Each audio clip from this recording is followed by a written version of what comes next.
Welcome to War Hero Superhero Military Influencer Conference Special Edition in the Superhero Battle Room. All these guests for the next coming up weeks will be coming from the Military Influencer Conference. If you are not going to the Military Influencer Conference and you are military veteran, mil spouse, vet spouse, first responder, or you're a patriot that serves, you are wrong. This event is roughly about 2,000 people strong that highly go over and help uplift everybody up. It's not just War Hero to Superhero that uplifts everybody, it is that whole conference.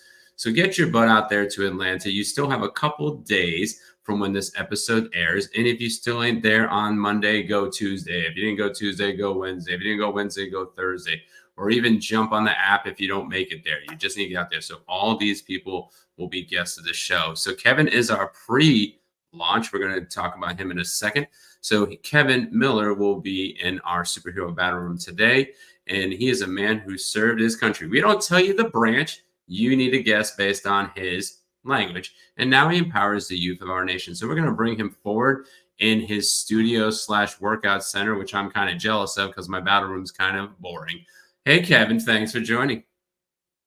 Good evening, Dan. Thank you so much for having me on. In fact, I really appreciate the opportunity to be one of your pre-MIC conference guests. Really excited to be here today. Yep, and you were the only one that grabbed the spot, so you'll probably be the only pre-MIC. So you get the blessing of that, and those reels will be live during MIC, so you can send everybody to there. So let's just dump into your story. We're going to talk about what inspired you to serve/join the military. Well, mine is not an unusual story, I think. I joined to get money for college. I was 22 years old, had spent some time working after high school, trying to figure out what I wanted to do, decided I needed to go to college, started college, had a plan what I was going to do to pay for it because my parents couldn't afford it. And like all plans, didn't survive the first shot. Within about a week or two of starting school, my plan for paying for it fell through. So I went down to the National Guard office and said, "Hey, I hear you guys offer some money for college." And they were like, "Yes, we do. Come here and sign here." And I didn't really plan to stay around for too long, but I did. And while I joined, of course, for the money for college, I stayed for the service, the camaraderie, and everything that we all typically get from serving in the military.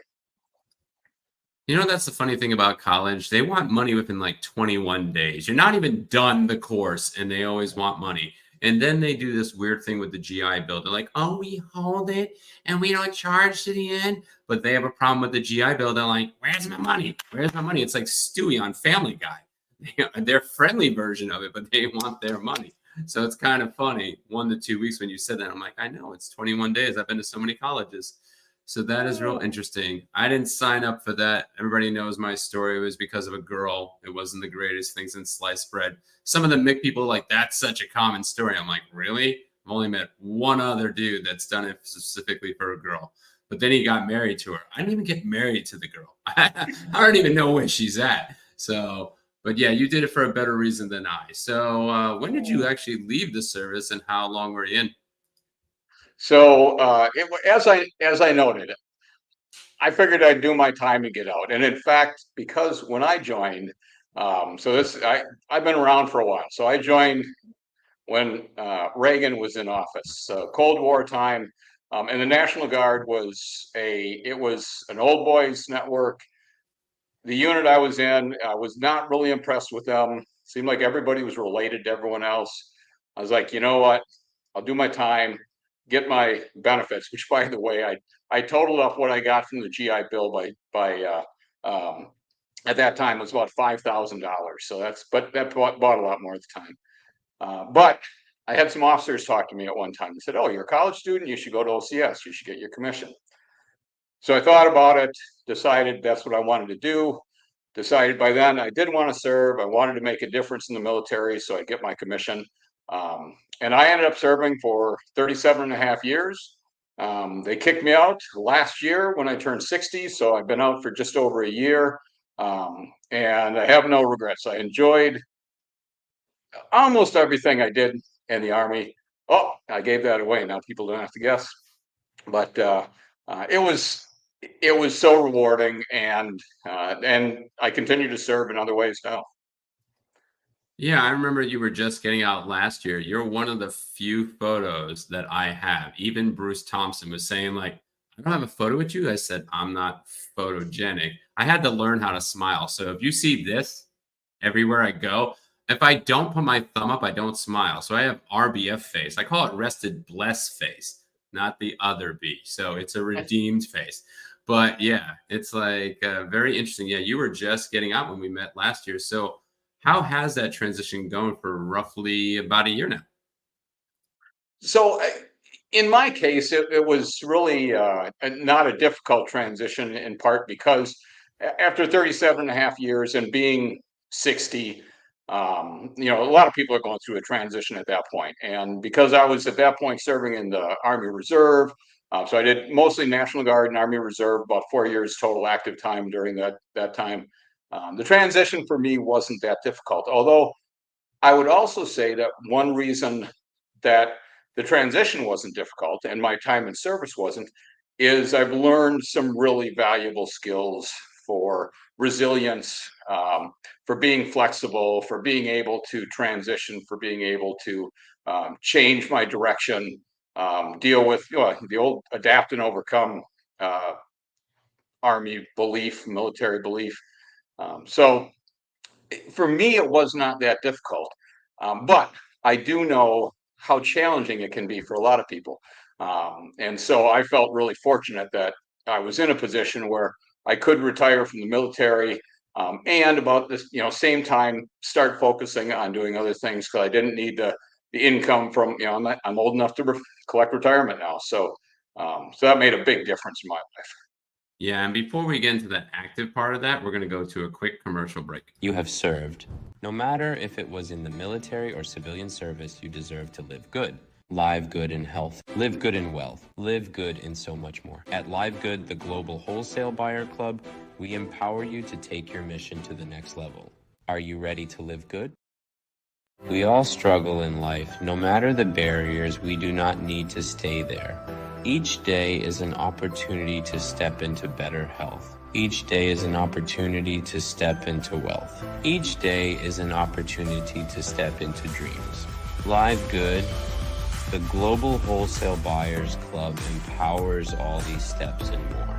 Ready to be empowered? Grab the link to learn more. Welcome back to our special edition of the Military Influencer Conference Superhero Battle Room. We have Kevin Miller back on the line. If you want to get a spot for a commercial spot, we still have 4 spots left. We just went up into our fall rates. Don't wait until winter because you'll be paying too much and you'll be broke. So go over and grab your spot. So we're going to bring Kevin Miller back in to go more into his transformation, just getting out roughly a year ago. So like one of our youngest and oldest vets in the sense of the system. So we're going to bring him back. All right, Kevin. So yeah, 37 and a half years, just got out a year ago, went straight to Mick. We don't even have people that went to Mick after 30 years. My co-partner, Robert W. Jones, was out since 89, and his first Mick was 2 years ago. So you were smarter than he. He'll flag me later. But let's go talk about what made you pivot, because 37 and a half years, 60 years old. If our listeners are not familiar with the reserve and guard, you have to wait until 60 to get your money, but you hit 60. So you're getting that big baller money and then probably be able to access Social Security and other things. Theoretically, depending on what your savings are, you don't have to do anything. So what made your pivots to serve your current community? And really, that was what it came down to. A lot of it. I and again, I've been very fortunate. I've made smart choices throughout my life. Married an incredible woman who also made smart choices, and together we've made a lot of smart choices. So um, by the time I hit 60, we were really at a point where we didn't need I didn't need to have an income um, from a job with what I was getting through the military retirement, disability, and I have a state retirement that I'm just starting to collect.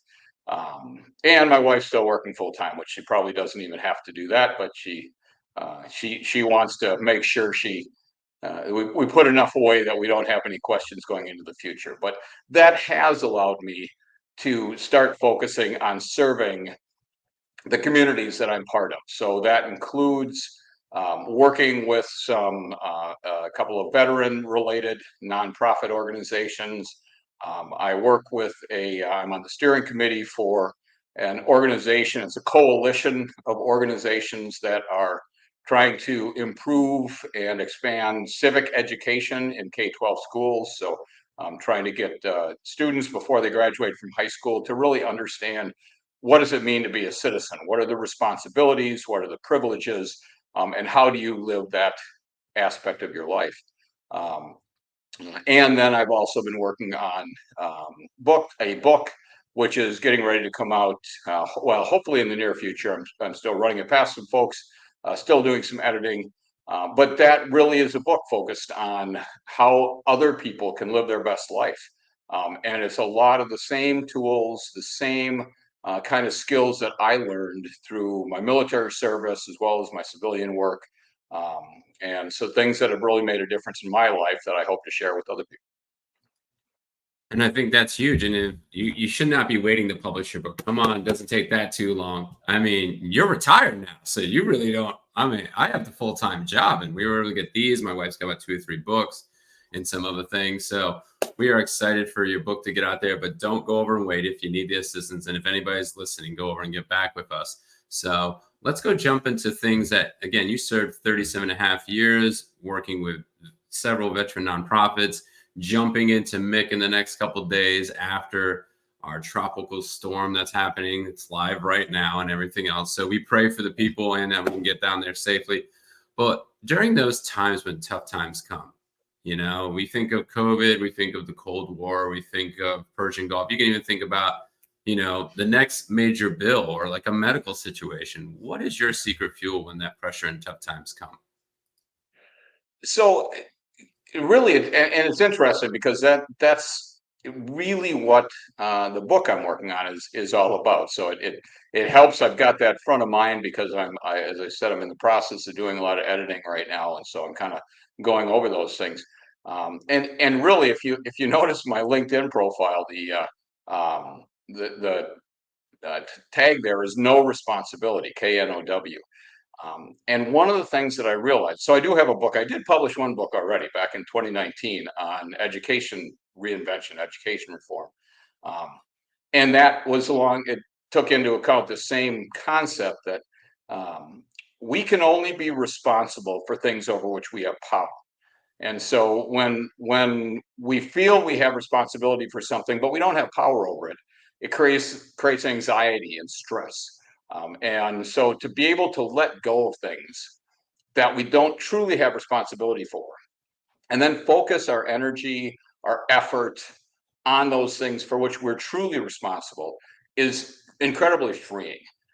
And so that's one of those concepts that I really use myself in order to let go of pressure, to be able to focus on the things that are really important. It's brought incredible resilience. But along with that, and one of the most important aspects of doing that is living your values. And so, having been in the Army, I learned we have 7 Army values. And I really learned to appreciate and live those values. And I think a lot of people, unfortunately, they might know what the Army values are. They may have been ingrained in them throughout their career in the military, but they don't really realize necessarily what it means to live those values. And they have a tendency to get compromised. They have a tendency to be distorted. And so I've really focused on being able to identify and then live those values as a strong foundation for the decisions I make, the actions I take, the way I treat other people, the decisions that I've made throughout my life. And that is really incredibly powerful. And it really helps keep stress, unproductive, unhelpful stress at bay in almost any circumstance. I like that a lot because we get stressed on so many different things. I can even think about work today and just the stupid you get thrown into each and every day. And it's almost reminds me of that serenity prayer. I wish I remembered it more often. Not saying I don't know it. It's like basically, God, the things I can go over and control, let me go over and control the best I can. The things I can, I need to cast it upon you. I'm paraphrasing. I really made it religious, but whatever. So pretty much it's that. And when you have your known responsibility as you're talking about it, it's like, this is what I'm responsible for. This is what I'm not responsible for. I can't change Air Force stupid. I got told recently, you need to stay in your own lane. And I'm like, I didn't even know I went outside my lane. And I'm like, so knowing that known responsibility de-stresses you. So I think it's going to be a very powerful book when it gets out there. Tell your editors to get it done faster. I want to buy one real quick. But last and certainly not least, our last question. And once you get your book done, you can gladly come back on and we can promote that. Is your 3 superhero tactics. So I either think of your 37 plus year career, or you could think about future clients, or maybe even the volunteer agencies that you're with. What would you give them as 3 pieces of quick advice that takes them from that survivor, worried, overwhelmed person to that thriving, peace, calmful person? So, and it really goes back to the what I just talked about, that the power and responsibility dynamic. And what I would, the first thing I'd recommend people do is read Mark Manson's book, um, uh, "The Subtle Art of Not Giving a." And I'll keep it clean on the podcast, but he uses the F word in the title, although it's disguised a little bit. But he does an excellent job of really getting at those same principles that I just talked about, but in a very entertaining way.